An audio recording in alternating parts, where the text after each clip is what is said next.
de cette chaîne YouTube. Ça faisait longtemps que j'avais vraiment le goût de placer ce sujet-là. Donc aujourd'hui, j'avais le goût de parler de qu'est-ce qu'une femme. Ouais, qu'est-ce qu'être une femme?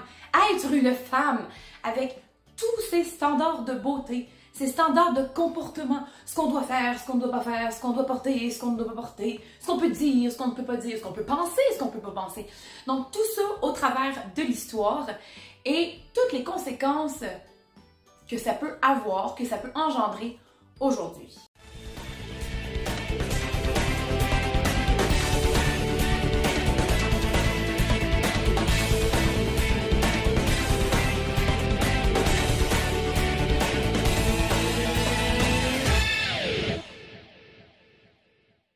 Et là, inquiète-toi pas que t'ailles 15 ans, 20 ans, 30 ans, 50 ans, tu vas te sentir concerné. Si tu es une femme, tu vas te sentir concerné, ça c'est sûr, à 100%. L'histoire nous montre qu'une des plus belles femmes qui a existé au 16e siècle s'appelait Diane de Poitiers. C'était la maîtresse d'Henri II. Et pour arriver à ces standards de beauté que ce siècle impliquait, eh bien, la charmante dame s'était mise à boire de l'or. Non, pas de l'art. Non, pas de l'art. De l'or. Oui. En quoi sont faits nos bijoux? Si on va à la bijouterie? Oui, de l'or. Oui, elle en buvait un tout petit peu chaque jour, pour rester jeune, pour rester belle. Elle avait horreur de croiser des petits vieux sur sa route. Elle avait peur que sa peau se crispe, que sa peau devienne vieille et qu'elle meure. Alors, elle a tout simplement et bonnement décidé de commencer un jour à boire de l'or. Mais, à un moment, quand on boit de l'or, peut-être pas aujourd'hui, peut-être pas dans 2 semaines, ni dans 5 ans, mais à un moment donné, on meurt. Les scientifiques, il y a quelques années, se sont attardés sur Diane de Poitiers et à savoir si cette légende était bel et bien réelle. Eh bien, ils l'ont confirmé, elle est bel et bien réelle. Ils ont trouvé beaucoup plus d'or dans ses cheveux qu'un humain normal. Ouais, en fait, ce qui est arrivé, c'est que Diane de Poitiers ne voulait pas vieillir, elle avait une peur, elle avait une phobie de vieillir. Et des alchimistes de cette époque pensaient que l'or, faisait rajeunir ou stoppait le vieillissement du corps. Alors Diane de Poitiers s'était mise à en boire. Et en effet, elle a vécu 30 ans de plus que la majorité des personnes de cette époque. À cette époque, au 16e siècle, il faut se rappeler que la moyenne d'âge de mort était dans la trentaine. Et elle a vécu jusqu'à 60 ans. Donc, elle a vécu 30 ans de plus qu'une personne normale de cette époque. Alors, est-ce que ça marche? Est-ce que ça marche pas? J'essaierai pas. Mais c'est pas tout. Les experts ont trouvé beaucoup de choses au fur et à mesure de l'époque en ce qui concerne les standards de beauté féminins. Bon, dans une autre vidéo, peut-être, si ça vous intéresse, je parlerai des standards de beauté masculine, mais aujourd'hui, on s'attarde sur le féminin. Alors, à l'Égypte ancienne, il n'était pas rare que les gens faisaient chauffer du sang d'animaux pour favoriser la pousse des cheveux. Oui, donc on se beurrait le cuir chevelu de sang chaud d'animaux en croyant que on allait avoir des magnifiques cheveux. Et là, vous allez voir, c'est soft au départ, mais au fur et à mesure qu'on va avancer, à la Grèce antique, oui, là on recule de plus en plus, à la Grèce antique, eh bien, la mode était d'avoir la peau la plus blanche possible. Blanche comme du lait, blanche comme la neige qui tombe en hiver sur les routes du Québec avant que la slotch s'y mette. Voilà, donc pour avoir la peau la plus blanche possible, eh bien les gens se mettaient de la céruse qui était en fait à base de plomb. En fait, la céruse c'est du plomb. En fait, ils se mettaient carrément du plomb d'en face. Ça faisait ainsi décolorer la peau. La peau était plus blanche. Au Moyen-Âge tomba la mode des grands fronts. Oui. Les femmes devaient avoir des grands fronts. Des fronts qui ne se terminent jamais. Et pour avoir des grands fronts, eh bien, il fallait s'épiler les cheveux ou se les raser. Et avec quoi qu'on faisait ça? Eh bien, laissez-moi vous dire, Aujourd'hui, on utilise cette petite poudre blanche pour faire disparaître des cadavres. À l'époque du Moyen Âge, les grands fronts, eh bien pour s'épiler ou encore se raser, nous utilisâmes de la chaux-vive. Oui, oui, la chaux-vive, c'est ce qu'aujourd'hui les tueurs en série utilisent pour faire disparaître des cadavres. Parce que oui, ça fait fondre la peau, ça fait fondre la chair. Et ça fait disparaître la personne, donc ni vu ni connu. Alors imaginez, à cette époque, ça devait être merveilleux dans les rues. Et là, on tombe à la Renaissance. La Renaissance, ben, on se lave beaucoup moins qu'au Moyen-Âge. Oui, parce qu'à cette époque-là, on croit que l'eau s'infiltre dans nos pores de peau et c'est ce qui nous donne des maladies. Alors, on commence à beaucoup moins se laver. Mais il faut compenser en quelque part. Tu sais, si on se lave plus, il faut quand même sentir bon. Donc, c'est à cette époque-là que les parfums vont prendre de plus en plus de place sur les tablettes des magasins généraux. Alors, les gens se parfument, les gens même vont se raser les cheveux. Oui, ils vont s'enlever les cheveux pour se mettre des perruques. La poudre va commencer à prendre de l'expansion, le maquillage également, les parfums, les petits sacs que les femmes mettaient en dessous de leur robe pour sentir bon, sentir la lavande, sentir le pamplemousse rose. Et il y avait aussi certains produits qui étaient faits à base de soufre. Et là, ben, à cette époque-là également, les sourcils devaient être extrêmement fins. Donc, il y en a beaucoup qui se rasaient les sourcils et se faisaient une superbe petite ligne de sourcils. Et un siècle plus tard, c'était les gros sourcils, presque mono-sourcils, là, quasiment. C'était des sourcils épais et très très hauts. Donc, on voit au fur et à mesure du temps, les standards de beauté ont tellement changé. Un siècle, c'est quelque chose et l'autre siècle d'après, c'est exactement l'inverse. Pour faire cette petite tranche de vidéo, je me suis inspirée du livre « L'histoire de la beauté » par Georges Vigarello.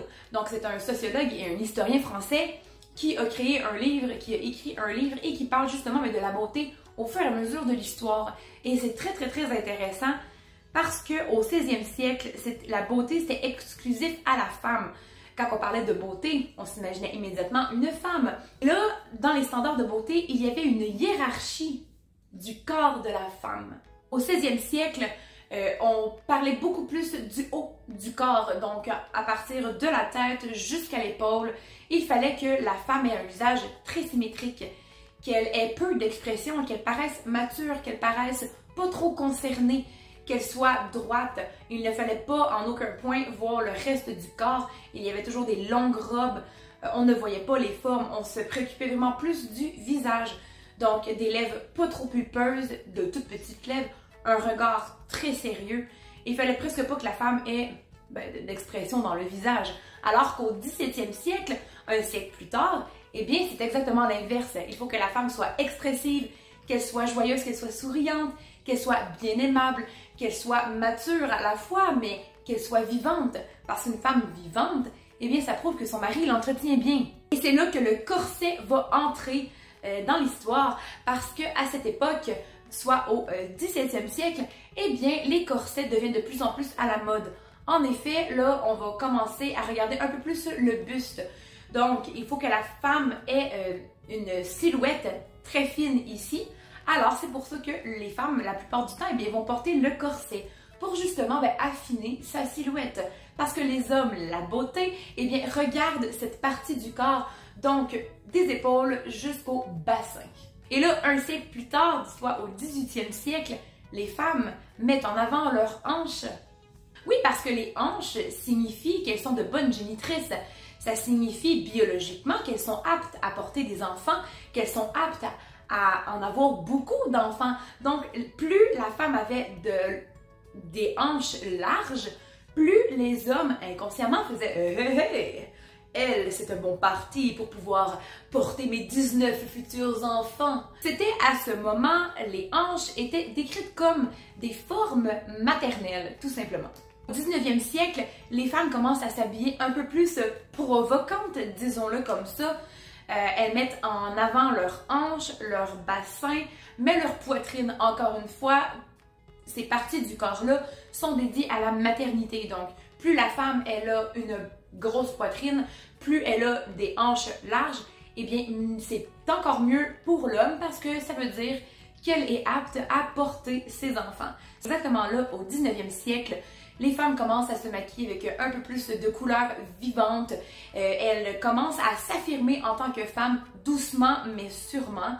On porte des vêtements qui sont un peu plus séduisants, un peu plus romantiques, un peu plus, qui laissent dénuder un petit peu plus la peau. On focus sur les hanches, sur le bassin, sur le bas du corps. Donc les jambes vont commencer à apparaître dans l'histoire. Avoir des beaux mollets tout minces, tout fins. C'était la mode à cette époque-là. Et c'est exactement les débuts de la chirurgie esthétique. Donc, il y a beaucoup de femmes qui vont tranquillement commencer à faire de la chirurgie esthétique. Pourquoi? Eh bien parce que les standards de beauté réclament un nez fin, réclament des lèvres pulpeuses. Donc, à cette époque, au 19e siècle, les lèvres pulpeuses vont commencer à faire leur apparition. C'est au 20e siècle que tout va se déclencher pour mener à aujourd'hui. Alors, au 20e siècle, la femme doit être grande, doit être mince, les mensurations vont commencer, le poids, donc le IMC, va graduellement descendre. La femme doit être très maigre, avoir des seins, avoir des hanches larges, tout en restant très mince. Les standards de beauté à ce moment-là, c'est pas seulement avoir des formes, être grande et mince, c'est également le teint de la peau. Donc les salons de bronzage vont commencer à prendre de plus en plus d'expansion. Il va en avoir presque à tous les coins de rue parce que à ce moment-là, donc au 20e siècle, une femme en bonne santé, c'est une femme qui a une peau bronzée. Donc là, on est très très loin du 16e siècle avec les peaux blanches. Là, on tombe vraiment dans la peau bronzée, la peau dorée, la peau satinée. Donc les femmes vont de plus en plus commencer à aller dans les salons de bronzage pour se faire bronzer. Là, on met la lumière sur le maquillage, mais également sur les lèvres pulpeuses. Donc au 19e siècle, les lèvres pulpeuses commencent, mais là au 20e siècle, c'est vraiment des grosses lèvres et on met justement du maquillage pour accentuer les lèvres pulpeuses. Et là, la mode à la Marilyn Monroe va débuter. On parle de la pin-up. Donc la pin-up qui a les cheveux blond platine, elle a de très grosses lèvres pulpeuses avec un rouge à lèvres pétant, mais pétant, qui met en valeur ses lèvres. La femme qui est séduisante, on a la femme qui est pas du tout soumise, qui est exactement le contraire. La pin-up, c'est Marilyn Monroe, tout simplement. Donc, ça va être elle qui va vraiment devenir le modèle féminin au début du 20e siècle et vers la moitié du 20e siècle également. Encore aujourd'hui, en 2022, Marilyn Monroe reste l'une des femmes les plus séduisantes et les plus belles au monde. Pourquoi? Parce qu'elle avait des vergetures, elle avait un ventre, mais elle savait se mettre en valeur et c'est ce qui, à cette époque, faisait rêver toutes les femmes. Marilyn Monroe, elle a des lèvres pulpeuses, elle sait comment s'habiller avec classe, élégance, mais aussi d'être très, très, très séduisante. Elle porte des vêtements qui mettent ses hanches en valeur et Marilyn Monroe, elle avait de très, très grosses hanches. Et c'était vraiment elle, ce modèle-là. Il y avait également Audrey Hepburn, qui est devenue, elle aussi, un modèle de sexe symbole. Elle était séduisante. Et là, vint les magazines. Donc, les magazines vont de plus en plus commencer à profiter de leur grandeur. Donc, les magazines sont partout, sont dans les centres commerciaux, sont dans tous les magasins, dans les dépanneurs. Et les journalistes, donc les médias, eh bien, vont commencer à promouvoir de plus en plus la chirurgie esthétique, notamment les injections contre les rides, mais aussi la liposuction. Donc là, si on parle d'un modèle de beauté comme Marilyn Monroe ou encore Audrey Hepburn, eh bien, en effet, que je vais aller me faire la liposuction au niveau du ventre parce que la pin-up, elle a des hanches larges, mais elle a une taille très fine. Elle a également des seins très volumineux. Donc, si ces modèles de beauté-là étaient comme ça et que les femmes voulaient absolument avoir ce corps-là, eh bien, voilà, elles allaient se faire de la chirurgie esthétique pour ressembler à leur modèle de beauté standard de cette époque. Et là, vers les années 1980, oups, il va y avoir un revirement encore. Kate Moss, la mode à la Kate Moss va devenir très, très, très populaire. Kate Moss qui est un modèle féminin, elle n'a pas de seins, elle n'a pas de hanches, elle est très plate et elle est très grande. Donc, vers 1980, les femmes mélangent de beauté, de séduction, mais elle n'a pas de forme. Donc là, on voit que les modèles standards de beauté, eh bien, changent là, au 20e siècle là, très rapidement. En, mettons, 30 ou 40 ans, tout ça va changer. On appelle également cette période de l'histoire le bouleversement des genres. Donc, on ne fera plus la différence entre l'homme et la femme quand on parle de beauté ou quand on parle de mode. Alors, les femmes vont avoir les cheveux un peu plus courts. Elles vont avoir une mode à la garçonnière. Donc là, on n'est plus du tout dans la séduction. On n'est plus du tout dans la sexualisation des courbes, des formes de la femme. On est exactement dans le contraire. Donc, les culottes style boxer vont commencer. On parle également, justement, des modèles de beauté qui n'ont pas ou très peu de poitrine, qui n'ont pas ou très peu de hanches, encore une fois. Donc là, la mode va changer. Et là, on tombe au 21e siècle, au début des années 2000, alors que la Lolita fait son apparition. Qu'est-ce que la Lolita? C'est une très jeune fille qui suscite le désir masculin par l'image d'une féminité précoce. Et là, le meilleur exemple que je peux vous donner en termes de Lolita, c'est Britney Spears. Alors, Britney Spears qui a fait ses débuts très jeune, elle a passé très jeune à la télé, je me souviens plus c'est quoi l'émission, bref, si vous voulez une vidéo complète sur Britney Spears, écrivez-moi-les en commentaire, ça va me faire plaisir. Alors, Britney Spears est devenue le symbole de la Lolita, le symbole de la jeune fille qui s'habille en écolière, qui a des lulus, qui a des froufrous, mais qui également pose en sous-vêtements dans sa chambre rose avec des peluches à côté d'elle. Donc cette photo-là, elle a vraiment fait fureur, autant dans le bon terme que dans le mauvais terme.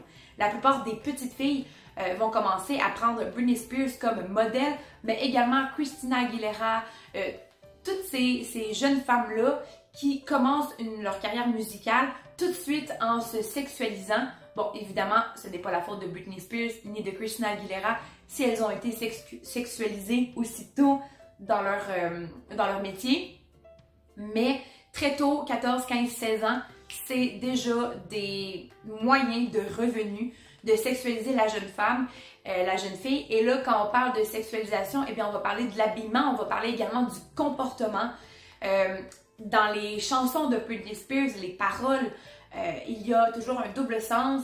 C'est très nocif en fait pour nous qui avons grandi dans cette enfance-là avec Britney Spears qui est tellement belle. Tous les garçons la trouvent super belle. Il y a également eu Laurie. On voit vraiment qu'à cette époque-là, les chandails Beden commencent. On devient une femme, mais on garde un comportement enfantin. On devient une femme, mais on porte quand même des lulus avec des froufrous dans les cheveux. C'est vraiment être une femme tout en ayant un comportement d'enfant. Et là, on parle des traits qui font la Lolita. La Lolita, alors on parle du rasage complet du corps. Donc, on va raser ses parties intimes, on va raser ses aisselles, ses jambes au complet pour ne plus avoir de poils. Ce qui fait encore en sorte que le rasage, donc pas de poils, ramène avant la puberté. On a également l'usage excessif du maquillage. Donc, on devient une femme, on se maquille, mais les couleurs qu'on va utiliser, c'est des couleurs enfantines. Alors là, on va avoir le rose, on va avoir le pourpre, on va avoir le bleu poudre, on va avoir des petites couleurs comme ça qui rappellent l'enfance également. Et on ne se met pas de gloss ou encore de rouge à lèvres sur les lèvres. On a également des vêtements à caractère sexuel, alors des petites jupes très courtes. On a des décolletés très plongeants. On a encore une fois le chandail Beden qui rappelle qu'on devient une femme mais qu'on garde quand même un comportement d'enfant. Et on va se le dire, bien franchement, la génération 2000 est l'une des celles qui a été le plus rapidement plongée dans la sexualisation. Au début des années 2000, j'étais encore une enfant. Et c'était elle que je voyais à la télé, c'était elle le modèle. Donc, on essayait de plus en plus d'y ressembler. Et là, on a vu dans ses vidéoclips qu'elle porte des lulus avec des froufrous. Et bien, le lendemain à l'école, toutes les filles avaient des lulus avec des froufrous. C'était exactement comme ça. Chaque fois que Britney Spears faisait quelque chose, pouf, le lendemain, La plupart des jeunes filles dans les écoles primaires avaient exactement la même chose ou faisaient exactement la même chose. Et là, on va parler aussi d'une autre chose qui est devenue de plus en plus populaire. Et là, je retourne un bon 20 ans en arrière. Les modèles de mannequins, donc le mannequinat, c'est devenu à un moment donné hyper populaire au début des années 2000. C'est vraiment là que les magazines ont commencé à faire de plus en plus de publicité pour les mannequinats. Donc, les agences de mannequins proposaient de plus en plus d'auditions à des jeunes filles. Parfois, ça pouvait être des jeunes filles de 4 ans, de 5 ans, de 6 ans à venir faire des auditions dans leur agence de mannequinat. Là, on voyait de plus en plus les modèles de mannequins. Donc, Tyra Banks, on a Kate Moss qui, elle est grande, elle est mince. On a également les Victoria's Secret. Ça, c'est quelque chose que moi, j'adore regarder ça. J'adore regarder les défilés de Victoria's Secret à chaque année. Là, ça fait une couple d'années que j'ai pas regardé, mais les Victoria's Secret, notamment les anges de Victoria's Secret, sont très minces. Je me rappelle une des premières fois que j'ai vu les défilés de Victoria's Secret, j'étais abasourdie parce que j'avais 9 ans. J'avais un peu de poitrine, mais pas tant. J'étais toute jeune, là, 9 ans, là, on joue encore avec des Barbies, là. Et mon ami voulait devenir mannequin et on avait commencé à regarder des défilés de Victoria's Secret. Et moi, je voyais les filles défiler. Je les voyais défiler et elles étaient toutes plus belles les unes que les autres. Elles étaient minces, elles avaient des belles formes, elles avaient des longs cheveux, elles étaient super souriantes et le public les acclamait. C'était juste wow! Et à ce moment précis-là, 9 ans, je me suis fixée comme objectif de devenir aussi mince qu'elle. Ben, entre-temps, je continuais d'agir comme une enfant, donc j'étais une enfant. Je jouais aux Barbie, je jouais aux poupées. Et là, maintenant, on arrive dans les jouets. On a toutes ici là, qui écoutent cette vidéo, ou presque, joué avec des Barbie. Parce qu'en effet, Barbie a été inventée dans les années 1950. Alors, si tu es né dans les années 50, tu dois avoir proche de la soixantaine aujourd'hui ou être dans la soixantaine. Et c'est sûr que toi aussi également, tu as joué avec des Barbie. Si tu as 15 ans, tu as également, il y a à peu près peut-être quoi, 5-6 ans, joué avec des Barbie. Et on a toutes remarqué quelque chose de la Barbie et c'est même plus un secret aujourd'hui. Barbie, elle est ultra sexualisée. Et je vous explique pourquoi. Je ne sais pas si vous étiez au courant, mais les propriétaires, donc les créateurs de Barbie, s'appelaient Ruth et Elliot Handler, qui, dans les années 50, ont décidé de commencer à faire la création d'un jouet pour filles, donc un jouet féminin qui pouvait les représenter. Donc, on l'a appelée Barbie. Elle a de très longs cheveux, elle a un visage très symétrique, elle a les yeux bleus la plupart du temps, elle est blonde ou châtaine la plupart du temps, donc à cette époque, c'était ça. Elle avait les yeux bleus et les cheveux blonds. Elle est grande, elle est mince, elle a une poitrine. On voit qu'elle a des hanches. Elle a une petite taille toute fine. En fait, Ruth et Elliot Handler se sont inspirés littéralement de Audrey Hepburn et de Marilyn Monroe pour créer Barbie, pour créer une poupée, un jouet féminin à qui on peut ressembler, à qui on peut, c'est comme nous, on peut dire que c'est comme nous, c'est une fille, Barbie, et on peut atteindre ces standards de beauté-là. Barbie, au fil des générations, elle est décrite comme la femme la plus belle. Et là, on parle des jouets, là, okay? C'est pas une femme, c'est un jouet, littéralement. Un jouet, ça n'engraisse pas, hein? Ça mange pas, ça fait pas de sport. C'est un jouet, c'est une poupée. Et il y en a beaucoup qui, au fur et à mesure, moi je me rappelle quand j'étais plus jeune, je me disais, waouh, Barbie, elle est donc bien belle, j'aimerais ça moi aussi avoir des longs cheveux, avoir les lèvres volumineuses, avoir les dents blanches, parce qu'il y a beaucoup de styles de Barbie et on va voir, je vais vous montrer au fur et à mesure des années comment Barbie elle a évolué. Alors au départ, c'était des blondes, des grandes blondes avec hanches volumineuses, une poitrine volumineuse également. Elle avait les yeux bleus et elle avait un sourire ultra blanc. Et là, par la suite, au fur et à mesure des années, Barbie va évoluer. Et ça, sincèrement, je trouve ça super cool pour vrai parce que on voit qu'au départ, Barbie, elle est blanche, elle est blonde, elle a les yeux bleus. C'était rare à cette époque de voir une Barbie qui ne se configurait pas avec les standards de beauté de cette époque. On s'entend qu'à cette époque-là, c'était encore la pin-up. Donc, dans les années 50, 60, 70, c'était pin-up. C'était, la femme, encore une fois, comme Marilyn Monroe. Et là, ben, c'est sûr que les créateurs de Barbie vont s'inspirer de Marilyn Monroe parce que c'est elle, le standard de beauté. Alors, on va essayer de plus en plus de se rapprocher des standards de beauté pour créer une poupée sur laquelle les jeunes filles peuvent se comparer. Donc, je pense pas que Ruth et Elliot ont voulu mal faire, mais en même temps, si on parle business, eh bien, j'ai une idée de créer une poupée. Mais là, la poupée, elle va ressembler à quoi? Ben, il faut qu'elle ressemble à un standard de beauté que tout le monde connaît. À cette époque-là, ben, c'était des modèles tels Marilyn et Audrey. Là, on va voir qu'au fur et à mesure des années, Barbie va évoluer. Barbie ne sera plus nécessairement blonde, elle ne sera plus nécessairement mince, elle n'aura plus nécessairement les yeux bruns et un sourire ultra pétant blanc, là.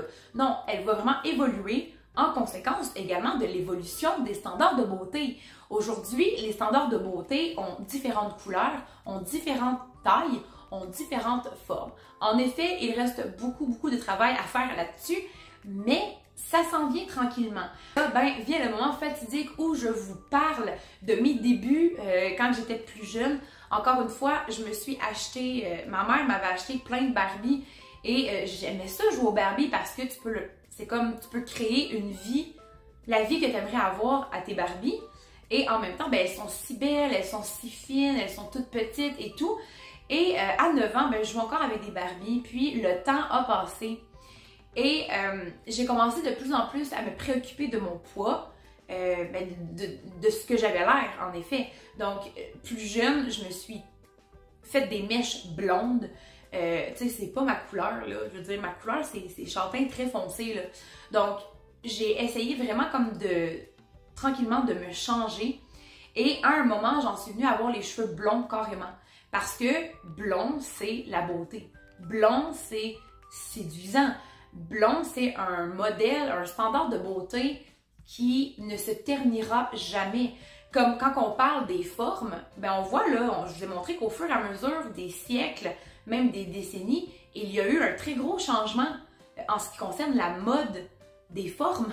Comment un corps peut être à la mode et 10 ans plus tard n'est plus à la mode. Bref, ça, j'ai jamais vraiment compris.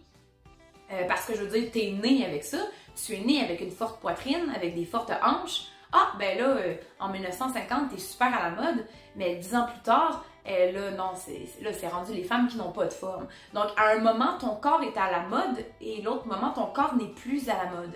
Donc ça, c'est vraiment un critère, un problème, en fait, qui va faire tellement sentir mal les jeunes filles, même les femmes, parce que tout au long de notre vie, on est confronté à des standards de beauté ou à des standards de comportement qui fait de nous ce qu'on n'est pas. On va essayer de se changer en conséquence de ce qu'on voit, en conséquence de ce qui est beau, selon qui, ça je sais pas, selon les médias, selon les journaux, selon les agences de mannequins, bref. Je continuais de regarder Victoria's Secret, je continuais encore d'alimenter les standards de beauté, donc en me disant, ok, ben ça c'est beau, ça c'est pas beau, ça c'est beau, ça c'est pas beau. Donc c'est là que mes problèmes de TCA ont vraiment, véritablement commencé. Et j'en suis venue à un point où j'arrêtais de manger complètement pour pouvoir perdre du poids. Et par la suite, je me mettais à avoir des rages de nourriture parce que ben, je compensais. Il fallait que je compense pour la semaine, les 7, 8, 9 jours que j'ai presque pas mangé. Il fallait que je compense, donc, oups, je compensais littéralement dans le sens inverse. Donc, je mangeais. Et après ça, ben, je me faisais vomir. Ça, c'est devenu quelque chose de très facile pour moi. est quelque chose de quotidien. Donc, je faisais ça au quotidien. Et je pense que personne ne l'a vraiment su dans ma famille parce que ça, c'est quelque chose que tu fais en cachette. Donc, tu te fais pas vomir, tu dis pas à tes parents « Excusez-moi, je vais aller vomir aux toilettes vu que je viens de manger. » Non, tu gardes ça pour toi. Tu manges ton souper tout à fait normal. Et par la suite, ben, tu vas aux toilettes et tu te fais vomir pour justement que ton corps n'assimile pas ce que tu viens de manger parce que tu te dis, moi, j'ai 15 ans et j'ai pas le goût de pas être belle. Je veux être belle. Je veux être belle aux yeux de la société, mais surtout aux yeux des garçons. Hein, parce que c'est important ça aussi, ce que les garçons pensent de toi quand tu as 15-16 ans. On est toutes confrontées chaque jour à ce genre de standard de beauté, à ce genre de clichés-là qui n'existent pas réellement.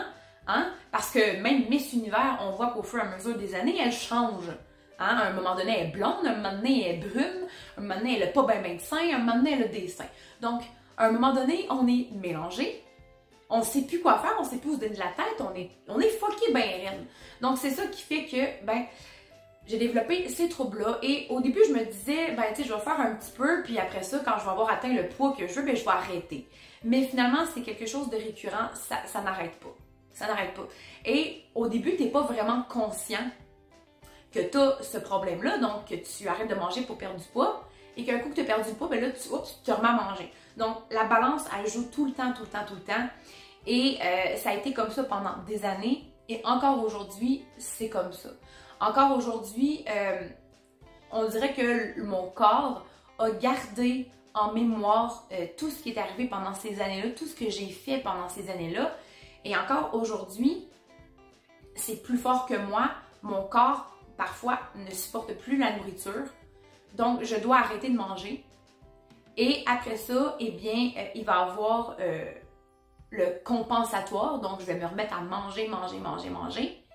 Et par la suite, ben là, oups, je vais commencer à bien manger.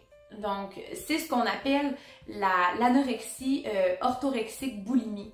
Donc, on va arrêter de manger. Ensuite, on va essayer de compenser.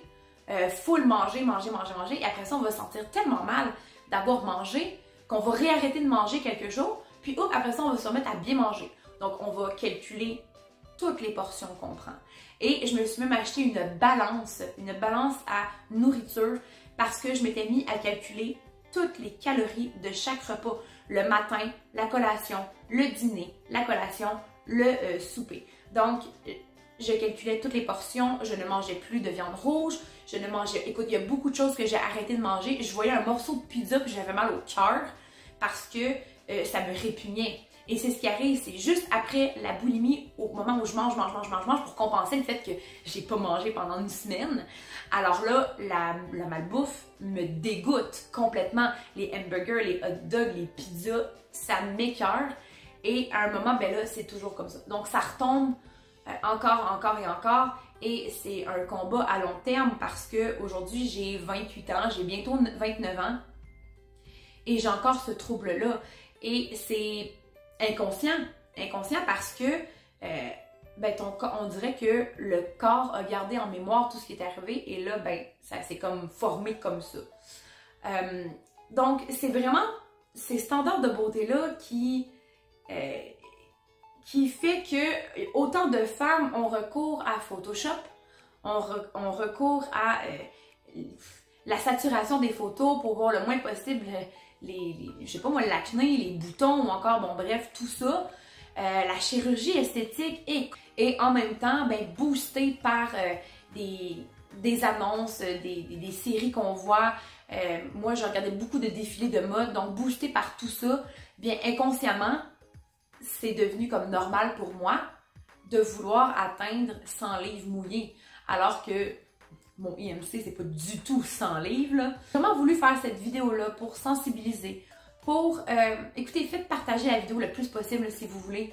Pour vrai, on voit au fur et à mesure de l'histoire que les standards de beauté ont tellement changé qu'on se dit, est-ce que ça vaut vraiment la peine de me faire du mal, autant physiquement que mentalement, moralement? Est-ce que ça vaut la peine que je focus tellement sur mon corps, sur mon poids, sur ma grandeur, sur ma couleur de cheveux, alors que dans 10 ans, ce sera plus ça la mode, là. La mode, ça va être autre chose. La mode change tellement. Et aujourd'hui, je trouve, en 2022, on est beaucoup plus consciencieux des différences. Et ça, ben, c'est parfait parce que ça pourrait peut-être éventuellement faire comprendre aux jeunes filles que ça sert à rien de se priver de nourriture pour maigrir. Que ça sert à rien de faire tout ça juste pour maigrir, pour paraître, pour être dans les standards de beauté qu'aujourd'hui, ça n'existe plus. Aujourd'hui, de plus en plus, on voit des magasins, des sites internet où ils vendent du linge, avoir une section XXL, XXXL. Donc, de plus en plus, il y a X-small, il y a small, medium, large, extra large. Non. Donc, aujourd'hui, on le sait que il y a des différences de poids, des différences de grandeur, des différences de forme, des différences de couleur de cheveux, de longueur de cheveux. On est toutes et tous différents et c'est magnifique comme ça. Alors, toi, si tu m'écoutes et que tu as écouté toute la vidéo et que tu t'es toujours senti mal dans ton corps, mal dans ta peau parce que t'es pas comme ça ou t'es pas comme ci, eh bien, sincèrement, là, tu sais, je te parle en tant qu'expérience personnelle, là, tu vas toujours être belle aux yeux de quelqu'un. Tu vas toujours être laide aux yeux de quelqu'un. Mais l'important, c'est que tu sois belle à tes yeux, à toi. Et si tu te trouves magnifique, tel que tu es, ne change surtout pas pour personne parce que c'est pas avec cette personne-là que tu vas faire ta vie. Ta vie, tu vas la faire avec toi. Tu es pris dans ton corps toute ta vie. Tu es pris dans ta tête toute ta vie avec tes défauts, avec tes qualités, avec ce qui fait de toi ce que tu es. Et si aujourd'hui, tu décides de changer pour quelqu'un, de changer pour un monde qui est irréel, jamais tu vas être heureuse parce que l'important, c'est de penser pour toi. L'important, c'est de changer pour toi. Si toi, tu te fixes des objectifs pour toi, pour ta santé ou pour tes yeux à toi, eh bien fais-le, mais il faut vraiment que ce soit pour toi que tu le fasses, pas pour les autres, pas pour les petites remarques qu'on va te faire parce que t'es différente ou parce que t'es pas comme ça ou parce que t'es pas comme ci. Donc vraiment, l'important, c'est que tu te rendes pas malade pour personne, que tout ce que tu fasses, ce soit pour toi. Alors, sur ce, j'espère que vous avez aimé ce contenu, j'espère que vous en avez appris davantage, j'espère que peut-être je vais vous avoir fait réfléchir à certaines choses. Ça vaut vraiment pas la peine, guys, de se rendre malade pour une société qui sait même pas ce qu'il veut finalement. Parce que, v'là 5 ans, là, la mode, c'était pas comme aujourd'hui. Hein? La mode revient toujours de toute façon. Et personnellement, vous me direz en commentaire ce que vous pensez, mais comment un corps, comment des formes peuvent-elles être à la mode? T'es né de même. T'es à la mode, t'es né de même. Écoute, t'as des grains de beauté d'en face, t'es parfaite. T'as un peu de gras ici, là, c'est parfait. T'as des cuisses, ça prouve que t'es en vie. Ça prouve que t'es là, t'es présente.